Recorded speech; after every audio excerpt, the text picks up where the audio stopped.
vitamins.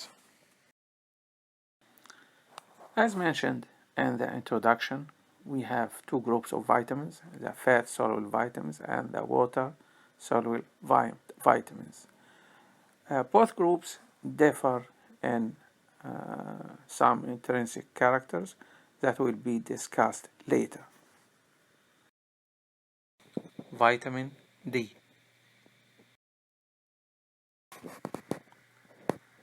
The second member of the fat-soluble vitamins is the vitamin D.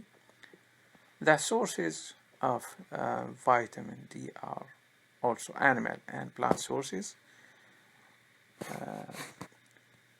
We have another source is ultraviolet radiation. Before we discuss the vitamin D, it's worth mentioning some high-risk individuals, which are the dark-skinned individuals and older adults, also breastfed infants from vitamin D deficient mothers. Some points we should remember or keep in mind is that sunscreens with a sun protection factor of 8 and above prevent vitamin D synthesis. So sunscreens should be applied only after enough time has been elapsed to provide sufficient vitamin D synthesis. And exposure to the sun does not cause vitamin D toxicity. And so for most people, exposing the hands, face and arms on a clear summer day for about 15 minutes a few times a week should provide sufficient vitamin D. Dark-skinned people require longer times for sunlight exposure as they have excess melanin, which is a skin pigment that is a natural sunscreen. Dietary recommendations assume that no vitamin D is available from exposure to sunlight. So people who don't have some outdoor exposures or who live in northern or predominantly cloudy climates need to pay attention to their dietary sources for vitamin D.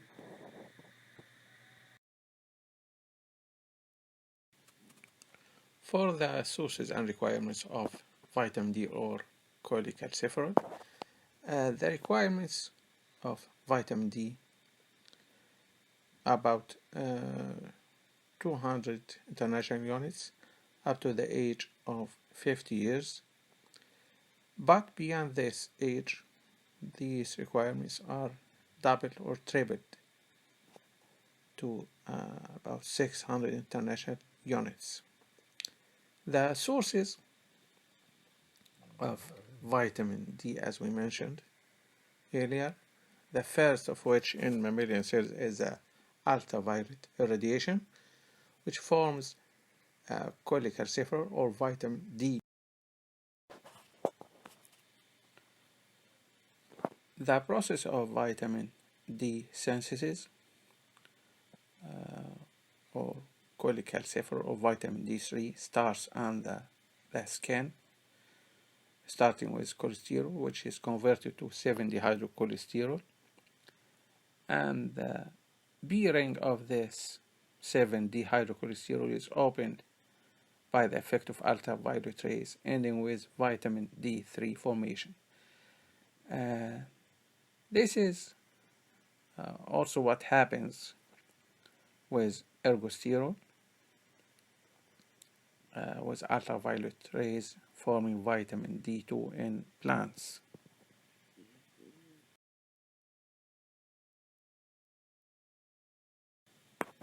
So it takes three stages for the vitamin B2 synthesized, starting with cholesterol under the skin and 7-dehydrocholesterol, where this cholecalciferol passes after forming the vitamin D3 to the liver, where it is hydroxylated at the 25 carbon by a 25 hydroxylase in the liver. This is followed by another step of hydroxylation by 1 alpha hydroxylase in the kidney. This process is controlled by the parathyroid hormone, which is responsible for activation of the 1 alpha hydroxylase in the kidney. This enzyme is also activated by other hormones, which are estrogen and prolactin and growth hormone. And this is important in females during gestation and during the period of lactation. The 1,25-dihydroxycholecalciferol, or the active form of vitamin D, performs many functions regarding the calcium or controlling calcium level in blood. It's responsible for stimulating sense of calcium binding proteins and alkaline phosphatase, and responsible for increasing intestinal absorption of calcium, which consequently leads to elevation of plasma calcium ion concentration. And this is the role of vitamin D in control of calcium levels in blood.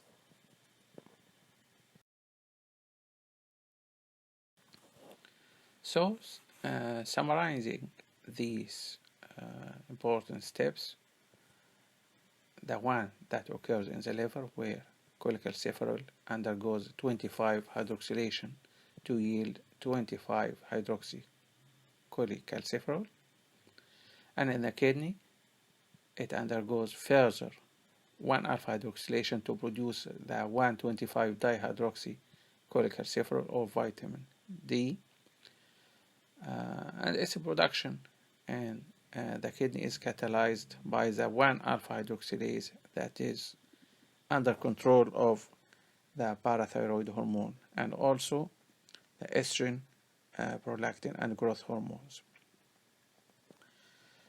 The 1,25-dihydroxycholecalciferol or vitamin D induces the production of calcium binding proteins. These proteins sequester calcium and buffer the high calcium levels in blood, which occurs during the initial absorption, and allow calcium to be absorbed against a high calcium gradient. And as we mentioned, that estrogen, prolactin, and growth hormone have a role in stimulating the 1 alpha hydroxylase, the step that occurs in the kidney, thus increasing calcium absorption during pregnancy, lactation, and growth. And this secures the sufficient calcium during these periods.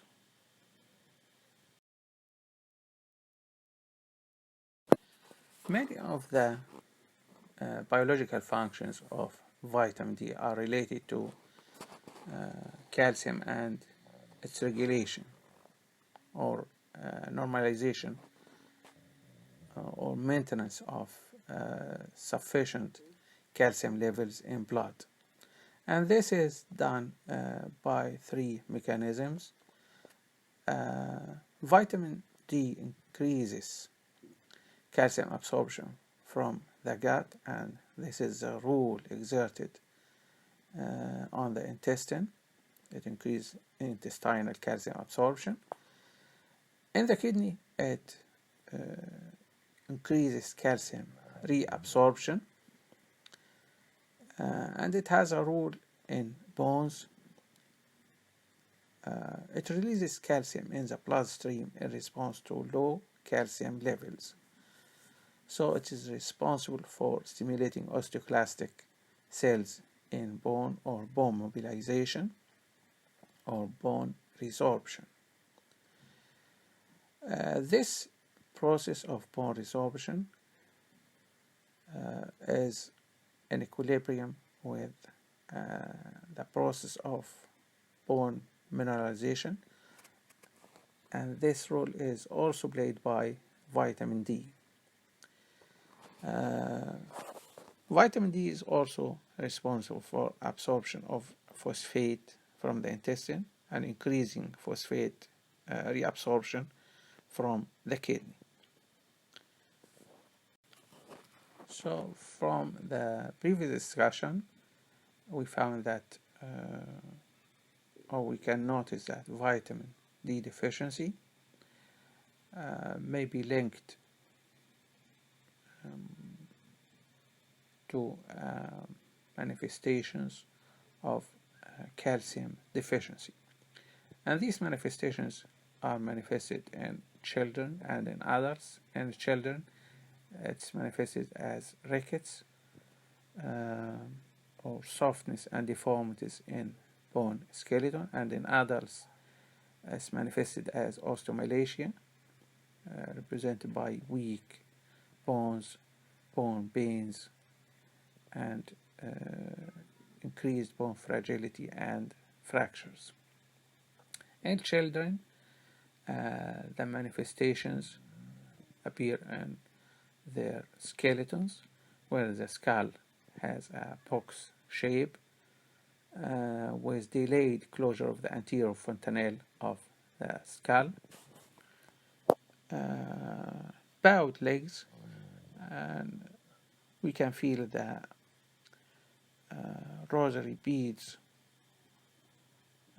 in their thorax, where the ribs have some thickenings as a costochondral junctions, which can be felt as rosary beads. So these deficiency manifestations, the rickets, in which the gross plates are affected, and occurs in children. There is bone thinning or hypoplasia, with decreased bone mineralization or hypocalcification of bones and enamel of teeth. And the osteomalacia, where there is incomplete mineralization of osteoids and occurs in adults, which are poorly exposed to sun, or females which have repeated pregnancies and lactation. The last point is vitamin D toxicity, which is most likely to occur when vitamin D is consumed in excessive amounts through supplementation.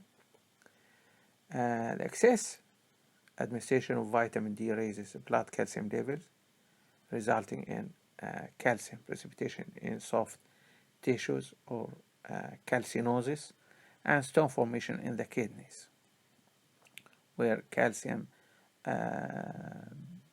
is concentrated or becomes concentrated in an effort or trying to be excreted. So there is frequent renal stones. And this ends the lecture for vitamin D. You can find more information about these topics in this site.